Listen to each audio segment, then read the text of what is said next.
The mystery of the Nazca Lines, Peru. Out in the scorching desert of southern Peru, where the wind howls and the sun paints the earth in endless shades of rust and gold. There's something drawn into the ground, something massive, ancient, and utterly impossible to ignore. You can't see it from the ground, but from the sky. A perfect hummingbird, stretching over 300 feet wide, carved into the earth more than 1,000 years ago. And it's not alone. Welcome to the Nazca Lines, one of the most mysterious creations in human history. Let's fly over the desert and try to uncover the truth behind the giant colibri in the sand. Let me take you there, through Google Earth. The Nazca Lines are located in the Nazca Desert of southern Peru, one of the driest places on Earth. For hundreds of years, these massive geoglyphs lay hidden in plain sight. Locals knew about them, of course. But it wasn't until the 1920s, when airplanes began flying over the region, that the full scale and shape of the lines became clear. Because from above, the desert reveals something astonishing.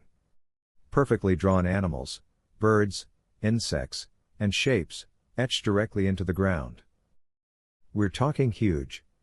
Some figures are over 1,000 feet long, longer than the Eiffel Tower laid on its side. Others are incredibly detailed, like the spider, the monkey, the condor, and of course, the most famous of all, the hummingbird. So how did an ancient civilization make something this big, this accurate, and this invisible from ground level? That's the mystery. The Nazca Lines were created by the Nazca people, a pre-Incan civilization that thrived between 200 BCE and 600 CE.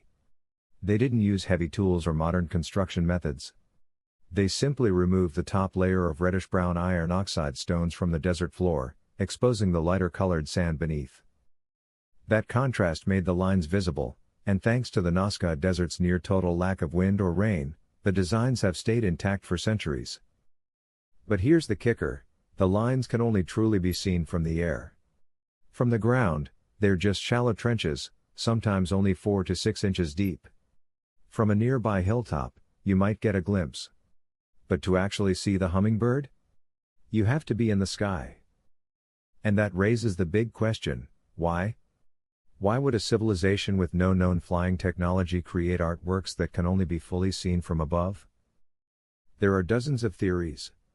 Some believe the lines were part of astronomical calendars, aligned with the stars or solstices. Others think they were ritual paths, walked during ceremonies to summon rain or fertility from the gods. Some of the more fringe theories suggest alien contact, ancient runways, or messages to beings in the sky. And while those ideas may seem far-fetched, one thing is undeniable, these lines were meant to be seen from above.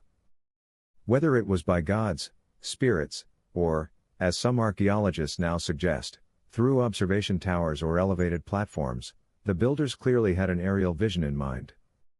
So let's come back to the hummingbird. Why a hummingbird?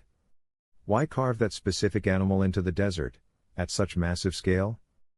In Nazca culture, hummingbirds were seen as messengers between the living and the gods. They represented agility, speed, beauty, and the ability to travel between worlds. Some researchers believe the colibri geoglyph was a spiritual offering, drawn large enough that the gods themselves could see it. Others see it as part of a larger spiritual map, where each animal had a symbolic meaning, forming a language of symbols across the desert floor. But there's no definitive answer. The Nazca people left no written records. No instructions. No how-to guides. Just the lines. And silence. Today, the Nazca Lines are a UNESCO World Heritage Site, protected by law and monitored from the sky. Tourists from around the world travel to Nazca to take small scenic flights, circling over the desert to see the hummingbird, the monkey, the astronaut-like figure, and dozens of others. From up there, the desert tells a different story. It becomes a canvas. A code. A message. From a civilization long gone. But never forgotten. The hummingbird in the desert is more than a work of art. It's a reminder. A reminder that human creativity has always reached upward, even without the tools we take for granted today. That thousands of years ago, people walked these same sands, looked up at the same stars. and decided to draw something for the sky. Whether it was a prayer, a ritual, a code, or something we still can't understand, the message remains. Not written in books. Not carved in stone. But drawn into the earth itself. Big enough for the heavens to see. If this story moved you, there's more where that came from. Because not far from here is another forgotten place, an ancient city buried beneath the sea, where temples still stand underwater.